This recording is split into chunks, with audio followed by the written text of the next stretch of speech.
Welcome to our channel! Hello everyone, welcome back to Between Us. So, today's video is going to be in Italian, but don't worry, subtitles are going to be available. Alright, let's do the switch now. Ok, oggi parleremo di Cursed, faremo un attimo una recensione e vi diremo le cose che ci sono piaciute e le cose che non ci sono piaciute. Cursed è una nuova serie TV uscita poco tempo fa on Netflix ed è una storia alternativa di Re Artù e Merlino. Parla soprattutto di questa ragazza, Nimue, che è una ragazza, non so se è elfo o comunque è una... non è umana, diciamo, e praticamente dovrà dare questa spada a Merlino.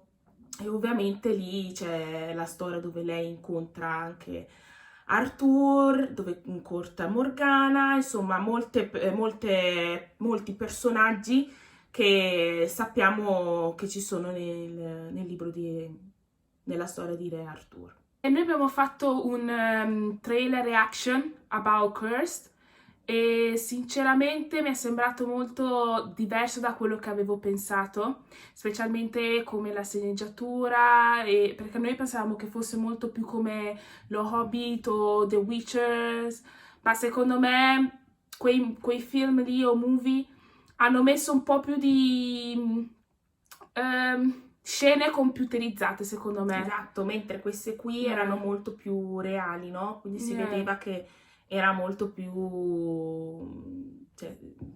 sembrava un pochino troppo falso.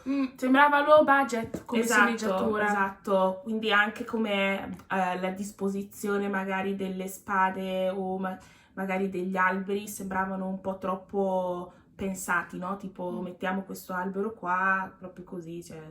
Quindi si vedeva che era abbastanza falso. Gli attori che interpretano questi personaggi, quindi Nimue, Re Arthur, così, mi sembrano attori abbastanza famosi. Appunto la protagonista è quella che ha fatto Anna Becker in 13 Reasons Why e è stata brava. Cioè era diversa, no? Dal personaggio di Anna Becker e da questo personaggio. Sembrava una persona diversa, no? Quindi non sembrava tipo, oh, vediamo Anna Becker in Cursed, insomma, no? A me non mi è piaciuto tanto il suo personaggio, in senso che qualche volta cioè non pensava dritto, era tipo non sapeva cosa fare e andava di matto. Esatto. E infatti c'è stata una scena quando ha buttato la spada a caso e io non ho capito. Cioè, prendeva delle decisioni e andava di matto. Il fatto è che anche la spada la influenzava un pochino, no? Perché diciamo che la spada non è un bene per lei, no? Gli dà queste influenze di fare cose che lei non vorrebbe fare, no? Ed è per questo che secondo me doveva, cioè, non dico che doveva darla a Merlino, ma doveva prendere una decisione, devo dare questa spada a questa persona, dai la spada a questa persona. Invece lei ha deciso di tenersela e aiutare comunque il suo popolo attraverso quella spada lì. Ora, la spada pensiamo che è Excalibur, però nella serie non dicono che è Excalibur, dicono che è una spada, è un'altra cosa, no? Però che è stata creata da Merlino. Come ho detto prima è una storia alternativa, quindi non vediamo, quindi Arthur non è un re ma è soltanto un mendicante, no non è un mendicante, un mercenario, no? Mentre sua sorella è una suora, così, e loro combattono contro la chiesa. La chiesa vuole sterminare una minoranza, quindi il popolo di Nimue, e lei, come ho già detto, attraverso questa spada inizierà a fare il che diventa la regina, no? La regina appunto del suo popolo. Uno degli aspetti positivi secondo me è stata la storia, perché è una bella storia, non c'è niente da dire.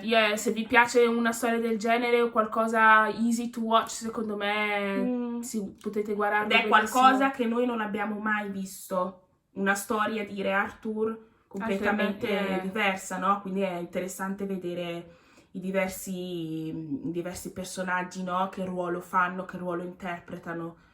E in più hanno messo questo personaggio principale che non c'è proprio nelle scritture o nei libri Cos'è la fiaba? Non so No, non è cos'è. una fiaba, è una leggenda, ecco. Ecco, che lei non c'è proprio nella leggenda, quindi something, secondo me ci sta, no? Come storia così, e vorrei vedere di più, vorrei vedere se c'è un libro magari da leggere, mentre l'aspetto negativo di questa serie, avevamo già elencato prima, no?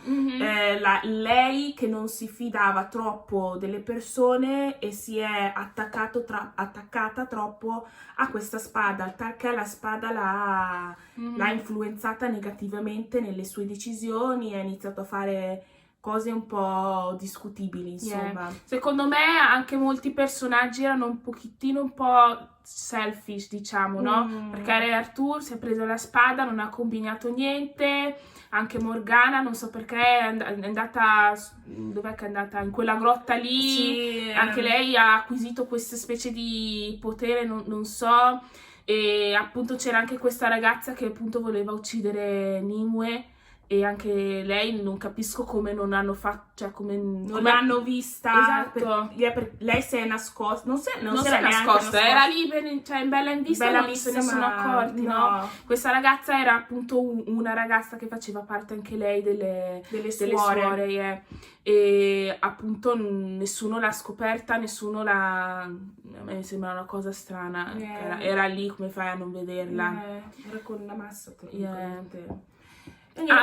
una cosa che a me mi è piaciuta molto è la storia di Lancillotto, che alla fine era questo, cos'era, monaco piangente, che alla fine era Lancillotto. Secondo me quella cosa lì è stata bello, Secondo me ci sarà una seconda stagione, non so quando la metteranno su, non so niente, ma per come è finito vogliamo vedere di più, insomma, dai.